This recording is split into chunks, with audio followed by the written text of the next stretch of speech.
So today I wanted to touch base on how exactly I restore vintage lettering on the Airstream trailer. I'm filming in the cabin. It's kind of cold and dreary outside, a little bit rainy lately, so this fire's keeping me nice and toasty. These are in pretty good condition, actually. They look like they could use a touch-up on the blue for sure in some places. I don't know if y'all can see that very well, but you can see where it's starting to come off. I think how I'm going to do this is I'm going to go ahead and get rid of all the blue on the exterior, tape off and spray paint the inside of this here. There's better paint that you can get besides this. I am actually following a video that I've already watched with a gentleman that I've kind of had a little bit of a comment exchange back and forth called DC Higher Ground. If you haven't checked out his video, you really should, because he explains it in such beautiful detail how you can not only fix the little broken off nubs here that they screw into the Airstream, and that's how they're held into place. He talks about how you can fix that with some JB Weld for steel application. He also used Royal Blue from Rust-Oleum. At least I think he used Rust-Oleum Royal Blue. But this is going to be close enough to what I'm trying to do, and I've got this idea to use this particular shade from DC Higher Ground, so I'm really just kind of repeating the process of what he's already done. But I'm going to show you guys how it kind of turned out for me. I'm not going to be fixing the letters today. I'm just going to be showing you how I'm going to polish them. And so I got a few things here. Steel wool, and I got it very fine. Of course, you can start with something a little bit more coarse, but I wouldn't recommend personally starting at like 60 or 80. I would start even above that. I'd start at like 150 to 220, and I'd work my way all the way up into the thousands, like 1800 or so, as far as if you're trying to get like that mirror polish. But I'm not trying to do that today. I'm just kind of trying to, get this done and make it look good and passable. I'm going to spend most of my time on the tape off so that I get those nice crisp lines. I don't want to have any bleed through. And I know that you can see that there. That's actually just a feature of how it came out from the factory paint. But I think I'm probably going to just try to stay true to that and just tape off the edges here. So I'm going to start, and I'm going to use this 3M general purpose sanding sponge. I definitely had to move my f-stop on my iPhone so you can see this better, but I'm going to show you what the Airstream emblem looks like on the edges that haven't been polished yet. So this is one I'm currently working on, and this is one, if you look at it, that hasn't been polished yet at all. It's kind of got that gloomy, like matte, not gloss aluminum look. I don't really like that. I'm not a fan of it, so I am going to try to polish that up a little bit better.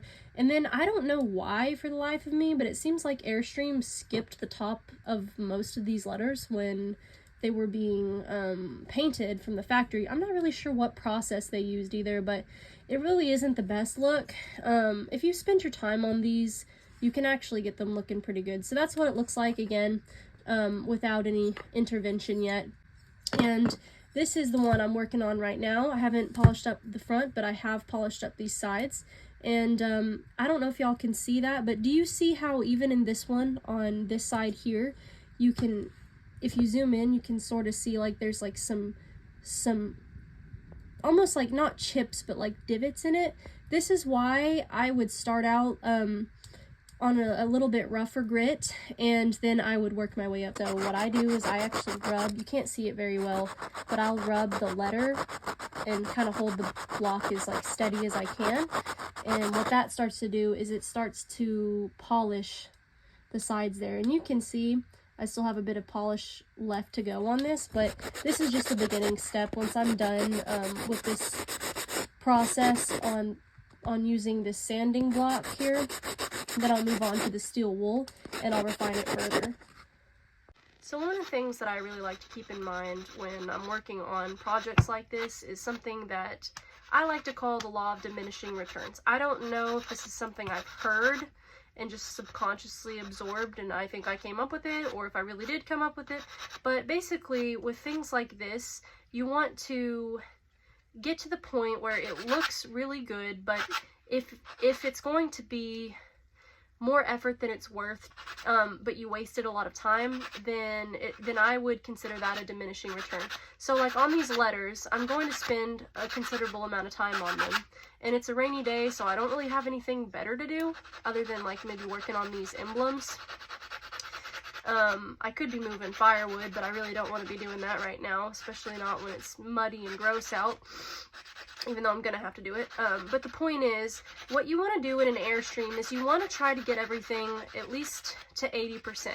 There's certain things you don't want to compromise on, like for instance, when it comes to level and square, you really want those to be correct in the Airstream, because if you build off a foundation that's not level and it's not square, then nothing in your Airstream is ever going to stand a chance of being level and square. So that's something you want to put 100% towards, right?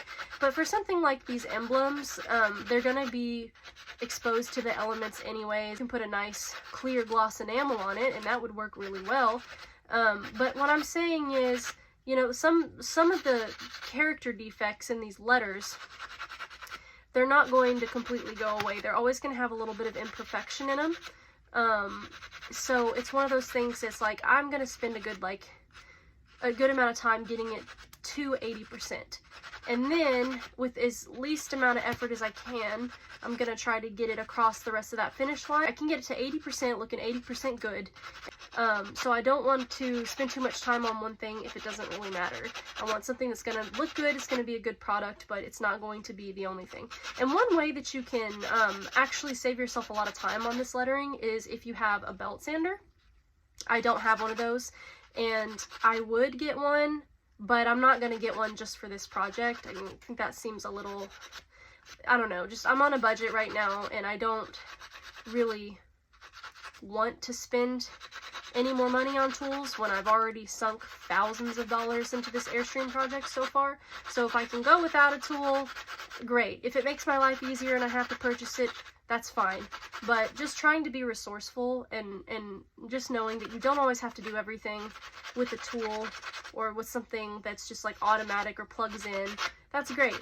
And I think that learning how to do things like this by hand is really important, because as humans, we really rely a lot on technology, and that's all fine and dandy, but when it comes down to it, it can be really good to just know how to finish things like this by hand, because it does it incredibly improves your attention to detail, and it really improves your skills when it comes to these kind of things. So that's kind of what I mean by diminishing returns. I'm going to get this thing looking as good as I can, and the rest of it I'm not really going to worry about.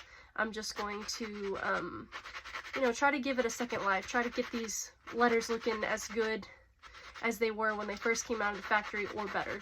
And I don't think, considering what I've seen from Airstream's letters, I mean, I love Airstream, don't get me wrong, but they are a production assembly line, and definitely were at the time that this stuff came out, so it's not going to be like 100% detailed looking awesome, right? That's just not the way that it works coming from the factory a lot.